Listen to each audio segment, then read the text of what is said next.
한국을 서울공화국이라 부르는 분들이 많아요. 다른 나라들도 다 수도를 중심으로 좀 발전하고 모여 살고 그러지 않나요? 유난히 심한 것 같기는 해요. 뭐 유럽이나 미국이나 이런 도시들을 보면은 그런 다른 지역들도 그 나름의 기능들을 강하게 하고 있잖아요. 대한민국은 유난히 서울 집중이 좀 강하긴 한데 면적이 우리나라가 굉장히 좀 협소하긴 하잖아요. 그 안에서 도시화가 이루어지다 보니까 거의 도시국가 되고 있는 수준이기는 해요. 홍콩이나 싱가포르 같은 경우들이 도시국가라고 하잖아요. 하나의 도시가 거의 이제 국가 역할을 하는. 지금은 경제, 행정 모든 기능들이 서울에 집중되어 있고 경제 기반의 역할을 했던 거점 도시들, 특히 경상권 이런 데들이 기능을 굉장히 약화했기 때문에 그게 지금 서울로 다 흡수가 되고 있는 상황이잖아요. 비수도권 중에서 유일하게 특례시였던 창원시마저 100만 명 아래로 인구가 떨어졌다고 하더라고요. 지방 대도시 인구도 지금 줄고 있는 거예요?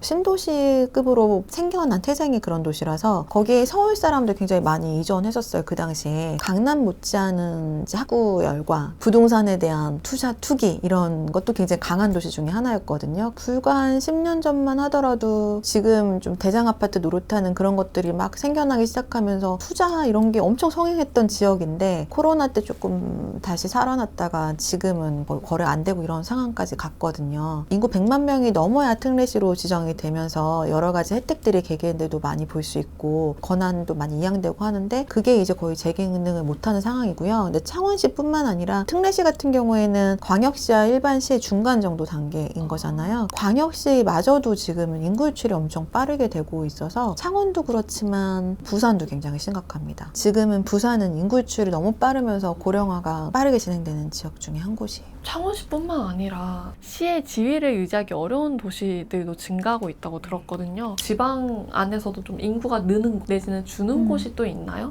예전에는 뭐 부산 인근에 있는 지역들은 부산으로 이전 많이 했잖아요. 지금은 무조건 인서울, 직장도 그쪽으로 뭐 이게 가장 최우선이 돼서 그 근처로 이동하는 경우는 별로 없는 것 같고요. 일자리 같은 것들이 많이 상실된 지역 위주일 것 같아요. 강원도 뭐 태백시, 삼척시 이런 데가 지금 1, 2인데 강원도에서 했던 산업들이 뭐 폐강되거나 하면서 그 지역만에서 할 수 있는 그런 것들이 많이 없어지다 보니까 주민등록 인구 자체는 많이 유출될 가능성이 높을 것 같고 또 강원도 안에는 그래도 춘천처럼 택지지구도 많이 생기고 일자리도 많이 창출되는 지역들이 생겼거든요. 그런 지역 쪽으로 젊은 세대들이 많이 이동했을 가능성은 좀 있을 것 같고요. 대부분 뭐 여기 적혀있지 않더라도 많은 시들이 거의 군급으로 인구 감소된 지역이 대부분일 거긴 하거든요. 저는 은행의 특성상 지방 상담이 진짜 많은데요. 이런 말씀 드리면 좀 그렇지만 은행원이라는 직업이 그 지역에서는 굉장히 안정적이고 좋은 그 직업인 거예요. 왜냐하면 공무원 아니고 은행 아니면 다른 산업이 없는 거예요. 그리고 일반 기업은 굳이 거기에 또 일부러 유치하지는 않으니까 다른 산업도 없고 자영업자는 더 이상 매출을 증가시킬 요인도 없는 거고 병원도 많이 없어지잖아요. 의사임에도 불구하고 수익을 늘릴 수 없는 심각한 상황이 돼서 버스 정류장도 없어지고 버스 대수도 줄이고 그러면서 점점 인프라가 더 안 좋아지는 거. 이게 악순환인 것 같아요. 아이러니하게 합계 출산율은 가장 높거든요. 전남 같은 경우가 합계 출산율이 가장 높은 지역인데 인구 감소는 가장 빠른 지역 중에 한 곳인 거죠. 모수가 적어서 오히려 비율이 높아진 건가요? 이동이 많아서요.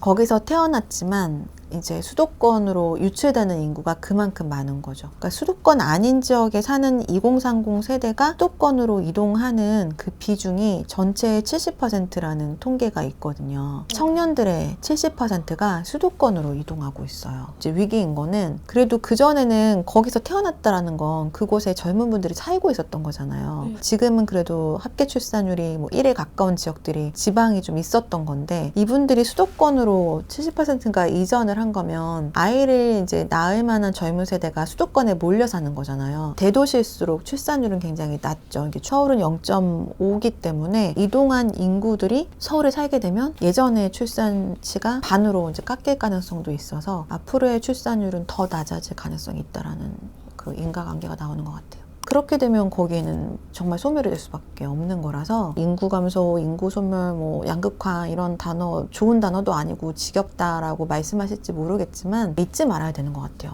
지방이 다 소멸되면 괜찮을 수도 있죠. 그렇지만 그 소멸되는 과정에서 국가의 것이든 개인의 것이든 어떤 자산이잖아요. 그 자산 가치가 일단 상실하는 거거든요. 나의 일이라고 생각하면 평생 일해서 주택 마련하고 장사하고 살았는데 그 모든 게 무의미해지는 거잖아요. 그럼 주택도 주택연금이나 뭐 경매나 이런 걸 통해서 국가에서 사주지 않는 이상 이게 자산 기능을 못하게 되는 거고 가치를 인정받고 팔 수도 없는 거라고 생각하면 소멸되는 과정이 너무 잔인한 거죠. 노력해도 그 기능을 회복하지 못할 수 있잖아요. 기반들을 정부에서 만들어줘야 되는 것 같고요. 그렇지 않으면 사실 개개인은 지금처럼 쏠림 현상을 선택할 수밖에 없는 것 같아요. 맞아. 지방에 살면서 왜 서울 와서 집 사냐 이렇게 말씀하시는 분도 계시더라고요. 근데 지금 분위기가 사회 분위기가 지금 이렇게 가고 있고 다 그 얘기하면 그런 생각을 할 수밖에 없을 것 같거든요. 저 같아도. 개개인에 있어서는 너무 성급하게 패닉하지 않았으면 이제 좋겠다라는 좀 의견이에요. 서울이 굉장히 과대평가라고 할 수는 없지만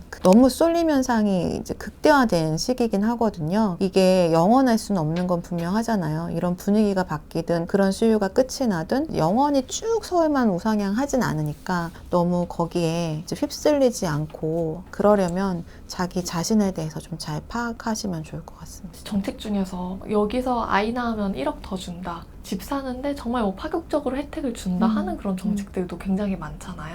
좀 효과가 있을 거라고 보시나요? 금액적으로 이렇게 준다는 거는 어느 정도 효과는 있다고 들었어요. 얼마를 정말 현금으로 준다 이런 것들은. 근데 일본의 사례를 비추어 보면은 굉장히 그 지속 가능한 정책은 아닌 것 같더라고요. 돈을 준다고 하니까 일본은 이사를 오긴 하지만 근본적인 문제를 해결하는 정책은 아니라고 하더라고요. 처음에는 이제 돈을 받고 올 수는 있지만 그렇다고 해서 주택 가격이 오른다거나 주변에 내 자리를 이렇게 쉽게 찾을 수 있거나 하는 그런 여건이 아니라면은 일회성일 수밖에 없고 그게 확산되기도 어렵잖아요. 단기적으로 보여줄 수 있는 정책일 뿐이지 근본적으로 해결할 수 있는 건 아니기 때문에 세금을 그런 식으로 사용하기보다는 인프라를 구축하는 그쪽으로 하면서 좀 병행해서 해야 될 것 같아요. 월급쟁이 부자들 시청자분들께 한 말씀 남겨주시면 좋을 것 같습니다. 네. 월급쟁이 부자들 이제 시청하는 입장에서 이렇게 출연하게 돼서 일단 너무 영광스럽게 생각하고요. 타 채널과 달리 개개인의 굉장히 진지하게 청취한다는 느낌을 많이 가졌거든요. 부동산은 사실 의견이 굉장히 다양할 수 있거든요. 제가 하신 말이 불편하신 분들도 계실 거예요. 그래서 그런 분들한테는 좀 양해를 구하겠고 많은 의견을 최대한 많이 들으시고요. 유튜브를 보시는 건 좋은데 단점이 편중된 쪽으로의 알고리즘을 계속 들을 가능성이 있는 게 부동산 시장에서는 굉장히 큰 리스크일 수 있습니다. 한쪽에 치우친 의견을 너무 많이 들으면 그게 정말 가스라이팅 당할 수 있기 때문에 여러 가지 의견 들으시고 무리하지 않는 선에서 단계를 좀 나아가시면 나중에 어느 순간은 정말 부동산 지식도 많아지시고 이걸로 인한 성공적인 내 집 마련이나 그런 결과도 얻으실 수 있을 것 같습니다.